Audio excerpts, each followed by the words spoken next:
tinaas muli sa ikalawang alarma ang antas ng level ng tubig sa Marikina River, bunsod po ng pag-ulang dala ng hanging habagat. At para sa update, nasa frontline ng balitang yan, si Laila Pangilinan. Laila, kamusta na ba ang sitwasyon dyan sa Marikina River? Mawalang umaga sa iyo, Andre. Kanina malakas ang ulan, medyo patila pa lang, umaambon-ambon pa rin. At eto, puputok na nga ang liwanag sa Marikina City. Kung nakikita ninyo, eto kulay milk tea na at umaagos-agos, no? Dito sa jogging path ng Marikina River Park. Etong extension o naging ilog na rin kasi etong bahaging ito na baha na nakikita ninyo ay galing dito sa ilog kung saan makikita nyo naman rumaragasa na ang tubig. Dito sa Marikina River Park makikita rin ang water level ng Marikina River. Kung sisilipin natin ngayon, ayan o, nasa 16 meters ito ngayon. Kahapon tumaas pa to ng hanggang sa 17 metro at kagabi naman bumaba o kanina madaling araw nasa 13 hanggang 15 meters ito. Pero nang umulan nga kanina, bandang alas 2 no, ng madaling araw, ay muli itong tumaas sa 16 meters. Ito makakausap natin ang isa sa tagabantay dito sa ating Marikina River. Sir, dito po tayo. Good morning. Ano po pangalan? Hilario Dacolio. Kuya Hilario, ano po ang ating ginagawa dito ngayon?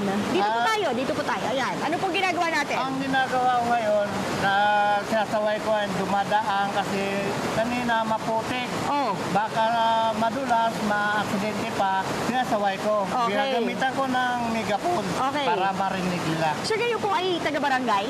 Hindi, si government. Okay, City Disaster Risk Reduction. Opo. Tama po ba, sir?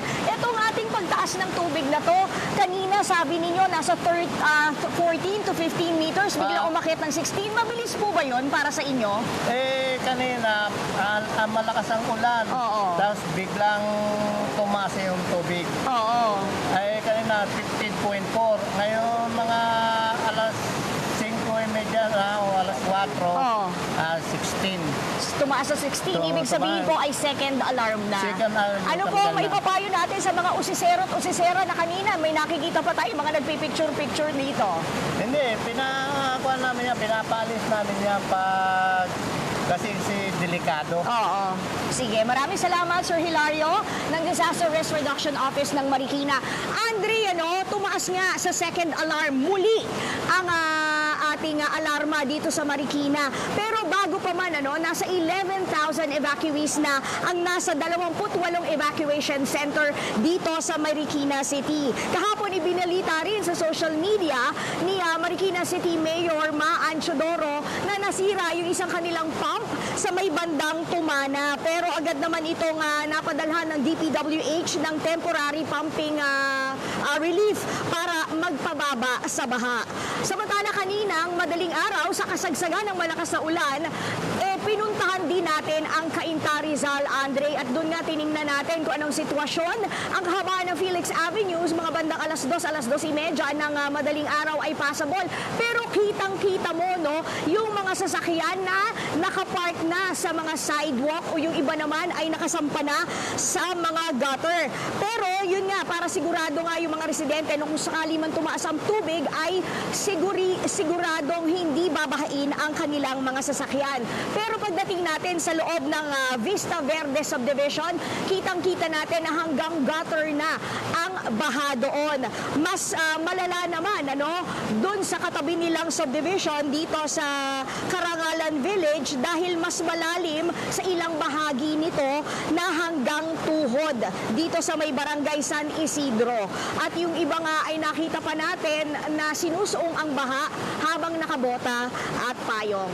Yan muna ang pinaka-latest dito, Andre. Mamaya ikutin natin ang mga evacuation centers kung saan maigi naman dahil no pets left behind na rin ang Marikina City. Balik muna sa inyo sa studio.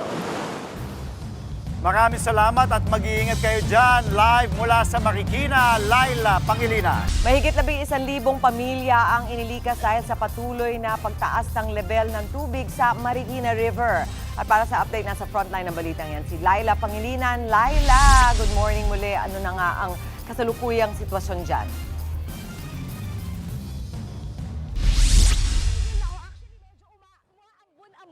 dito no sa bahagi ng ating Marikina River Park. Kita nyo, hindi ko na pinangahas pa na pumunta doon sa mas malalim na bahagi, pero dito pa lang, kita nyo, aabot na sa bewang ko ang tubig. Ito yung jogging path ng ating Marikina River Park, kasi sa may banda ron, ito na nga yung nag-spill na siya dito o umabot na rito yung tubig ng Marikina River. So kung titingnan natin, dito na lang tayo dahil marami din tayong mga media friends na naandun. Kung makikita naman natin, bumaba ng bahagya ang ating water level dito sa Marikina River. Nasa 15.9 meters na lang siya. Pero yun nga, kahit na ganun pa man, bumaba ng konti, rumaragasa pa rin at kulay putik pa rin yung agos ng ilog dito. At kumpara kaninang alas 5 ng umaga, mas nakikita na natin, kung nakikita nyo sa may bandaron, nakalubog na rin, parang ako si Marikina. Yan yung sikat na iconic statue dito sa Marikina River Park.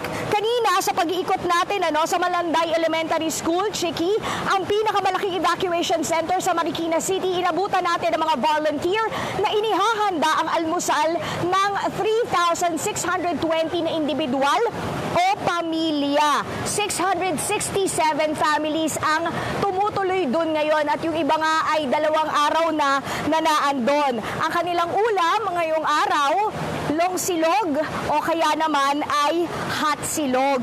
Maayos naman pumila ang ating mga evacuees at maayos ring naibigay ang kanilang rasyon. Kompleto yan ng mineral water. Sa ating pagpansin kanina, napansin nga natin kanina na nakahiwalay din yung ating mga senior citizens dito sa ating mga PWD. Ganun na rin ang mga buntis kumpara dun sa mga ibang pamilya na mga naka-modular tent. Yun nga lang, sa sobrang dami talaga na evacuees doon sa Malanday Elementary School ay umabot na hanggang 4th floor ang ating mga evacuees. Pero magandang balita naman dito, Mami Chiki, hindi lang mga residente kundi pati na rin ang mga fur babies ay talaga namang isinama sa evacuation center. Sa kabila nito, sa tingin ko kailangan pa rin natin ng additional cages kasi may mga nakita rin tayo na mga aso na nakatali sa labas at nababasa na rin kanina, lalo na nung malakas ang ulan. Dahil nga sabi ng mga naandun, ng mga volunteers, wala na raw